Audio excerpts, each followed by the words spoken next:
The weekly golf update on the Dave D Show on Pattaya 105.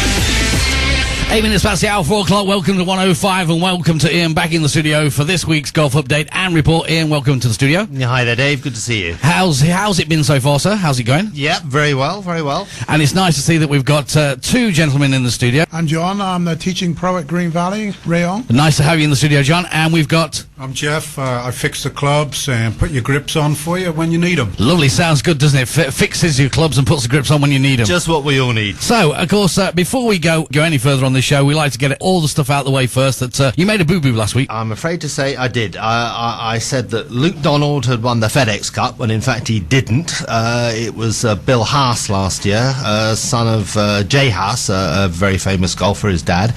Luke Donald won the race to Dubai, so apologies for that one. Well, accepted. Live radio for you, what can I say?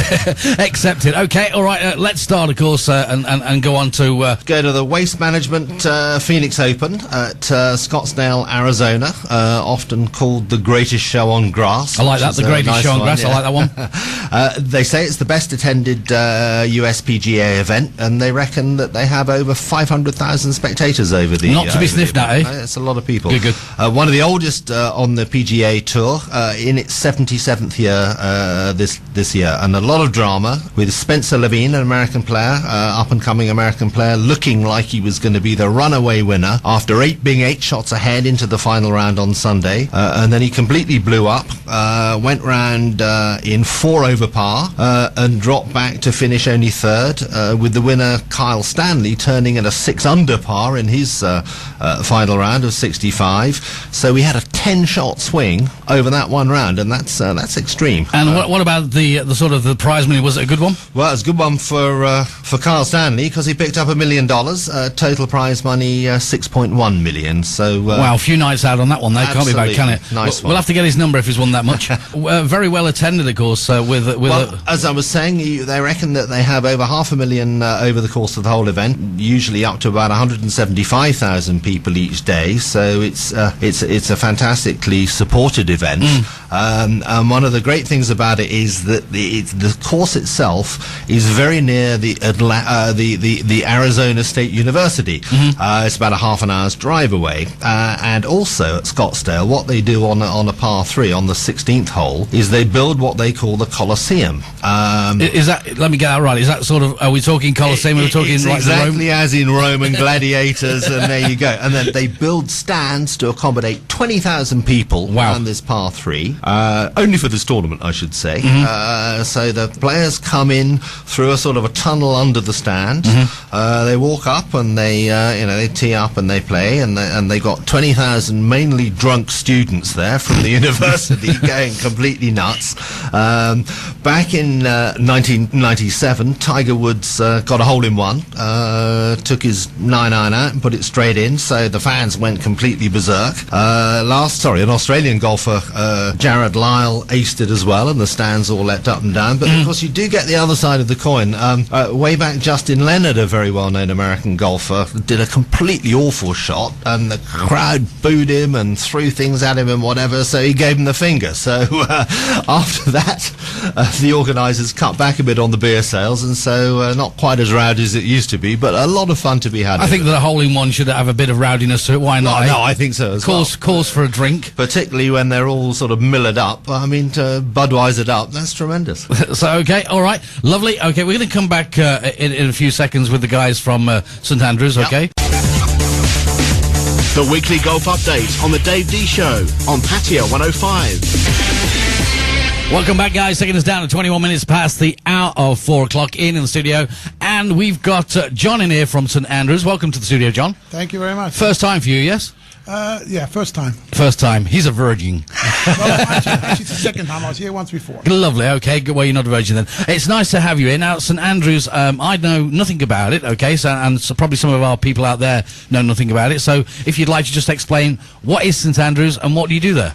Well, I'm a teaching pro there. St Andrews Golf Centre is a place that me and my brother designed and built ourselves, so it's our building. Inside we have 2 simulators. We have a video analysis so you can see your swing. We teach a lot inside. We basically get the player to have his swing path assessed inside, and we can change it inside, and then we take them outside, hit them on the range. And so basically you take them inside first on the simulator, see what it's all about, and if they're, you know, where they're making mistakes or anything, and then when you think, okay, right, we'll take you outside and give you a go on the real thing kind of thing. And that's for beginners, and sometimes we have really good golfers, suddenly they don't know what they're doing wrong. They're doing something slightly wrong, and you only need a little thing wrong in your pass swing, and we've spoken about this before, haven't we? We have. You don't know what you're doing until you go and see John. But 1 minute it's perfect, the next minute it's rubbish. Gone, that's golf. You know? It is golf. And they come in and they hit a few balls on the screen, and the screen just shows it up. Oh, I'm coming inside too much. I'm outside. My blade's open. It just shows you exactly what you've done, and it's quick. So what about the guy that sort of comes up to you and says, hello, John. My name's Dave, for example. I've never played golf in my life. Where do I start? Start with us. It's so much easier to teach a beginner who hasn't had any golf experience. What we get a lot of golfers that's taken up the game themselves, gone to the driving range themselves, hit thousands and thousands of balls the wrong way, and never been told. And then they wonder why they hit the ball all over the place. And golf swing is muscle memory, so they've trained a bad swing. So now we have to change that, and it takes a little bit of time to change their muscle memory. And now we're going to be talking to Jeff in a little bit and about clubs and things like that, because we said before, didn't we, Ian, that it was very important get the right clubs. I mean, you know, I was talking as a non-golfer, and I'm saying, you know, how important is it? Can you just pick up any golf club and go out there and play? And we said no, it's very important. So up at St Andrews, I mean, what else? What other facilities do you have up there? We have a good outdoor training centre. We have probably one of the best short game training places in Thailand. Okay. We have bunkers, so many greens. They've just made another 2 greens to train on, and they're not quite finished yet, but they're very close. We have a 30-yard chipping area. You've got to chip up the greens. We have bunkers all over the place. It's absolutely beautiful. Great, sounds really good. And of course, you've got I would imagine you've got the full golf course up there as well. Oh, we have 3. I know it might sound like a silly question. 3 golf courses. 3 golf courses. We have a Green Valley, which is probably one of the most played. It's a very walkable course, and you're allowed to walk that one. Then we have St Andrews, which is a little bit more difficult, and you have to have a buggy there. Yeah, I wouldn't want to walk that. Yeah, I wouldn't want to walk it either. Have you? I played up there. I was a member of Green Valley. You've done Greenway, have you? And well, I played all 3 up there actually, but no. John's saying about St Andrews 2000 or whatever. I mean, you have to have a cart there. So okay, going from St Andrews, which is the second one. And then we have the new course, is Silky Oaks. It's actually going to be 36 holes, and 18 are finished now. We have the 2 front 9s finished of both courses, the red course and the green course.